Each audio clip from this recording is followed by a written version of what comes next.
नवादा में सरकारी योजना के लाभ से वंचित गांव के लोगों के लिए पहल की जा रही है। जिला संस्थापक राजेश कुमार हैं। आवाज टुडे फाउंडेशन की ओर से कई योजनाएं बनाकर लोगों तक लाभ पहुंचाने का काम किया जा रहा है, जिसको लेकर आज अजय भारत की टीम वहां पहुंची और सभी योजनाओं का जायजा लिए।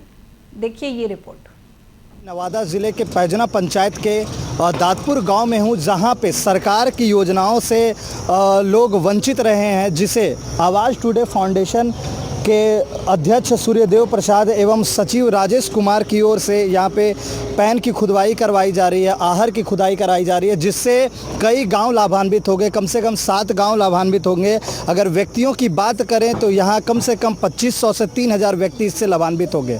यहां सबसे बड़ी बात, पहली बात तो ये उठती थी कि लोग जो गांव में चापाकल या फिर जो पानी के स्रोत होते थे उसका लेयर भाग जाया करता था, वाटर लेवल भाग जाया करता था। तो इस आहर की खुदाई से जब खुरी नदी से पानी आकर इसमें स्टॉक होगा, तो जिससे यहाँ की जो सिंचाई के लिए है, अगर खेतों की सिंचाई की बात करें, धान की खेती हो या फिर गेहूं की खेती हो या दलहन की फसलें हो, तो उसे काफ़ी तरह से फ़ायदा होगा।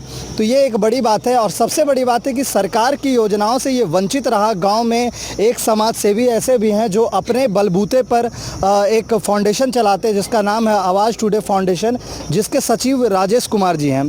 तो उनके तरफ से ये अहम पहल की गई कि इसे खुदाई कर कर इसमें जल जो है स्टॉक किया जाए, जिससे लोग इससे जिनको लाभ मिल सके। सचिव जो हैं राजेश कुमार जी हैं और ये सामाजिक काम किए हैं। इसके पहले कोरोना वायरस में बहुत से मास्क सैनिटाइज़र का भी वितरण किए हैं कई गांव में। और फिलहाल यहाँ तो एक समस्या आया, जनता ने कहा कि ये भाई तो आहर कटा देने से बहुत अच्छा रहेगा, क्योंकि गांव के अलावा 5-7 गांव जो है इससे लाभान्वित हो गया।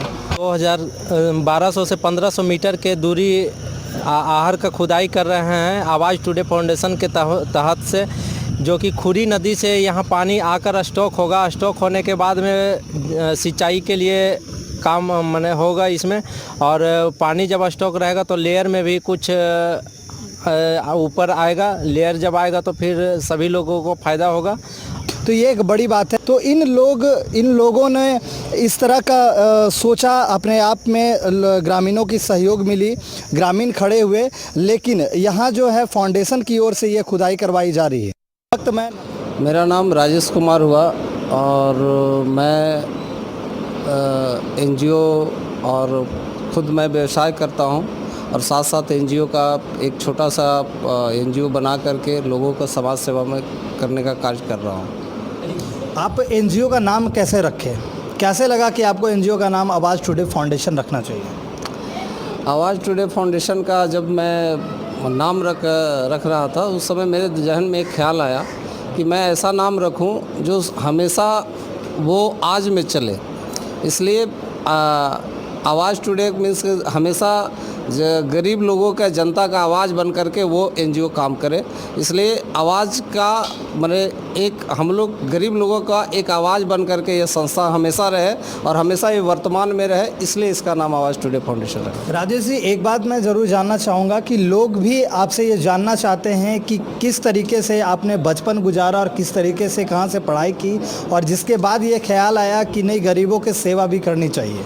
देखिए, सबसे बड़ी बात यही है कि मेरा बचपन बहुत गरीबी में गुजरा है, और मैं अपने जीवन में नवोदय विद्यालय जेठियन गया का मैं छात्र रहा हूँ। और वहाँ पे हम लोगों ने सबसे बड़ी शिक्षा सीखा कि एक दूसरे के सब समान हैं। वहाँ पे कोई जाति नहीं होती है, ना कोई धर्म का कोई बात होता है। सब लोग साथ मिलकर एक कल्चर ऐसा बनता है जो कि एक समाज, अच्छे समाज का सृजन करने के लिए वो नवोदय हमारे जीवन में सबसे बड़ा सहायक बन के आया। और नवोदय के बाद फिर मैंने दिल्ली में पढ़ाई करी, पटना यूनिवर्सिटी में पढ़ा। उसके बाद फिर आकर के फिर अभी मैं तत्कालिक में व्यवसाय कर रहा हूँ झारखंड में। और मैं अपना, मेरा माइंस और क्रशर है अभी तत्कालिक रूप से, आप लोगों के सब लोग की कृपा से। आवाज़ टुडे फाउंडेशन देखिए अभी एक्चुअली 1.5 साल पुरानी हमारा ये संस्था है। और बहुत 1.5 साल में मैंने केंदुआ मोड़ के पास एक गाइड वाल दिया लगभग 500 मीटर का गाइड वाल था, अपने फंड से दिया, एनजीओ के थ्रू दिया।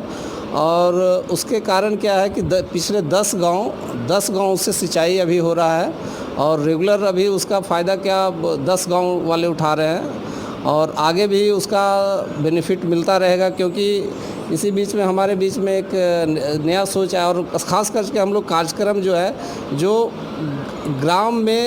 ग्राम से जो जुड़े बच्चे हैं उसको हम लोग एक रोज़गार देने की कोशिश में कर रहे हैं कि हम लोग ऐसा एक प्लेटफॉर्म के कम से कम मैं अपने जीवन काल में 100 से 150 आदमी को डायरेक्ट रोज़गार दूं और अभी मैं 100 आदमी को रोज़गार झारखंड में दे रहा हूं। तो आज हमारे साथ थे नवादा ज़िले के आवाज़ टुडे फाउंडेशन के संस्थापक राजेश कुमार जी, जिनसे मैंने खास बातचीत की।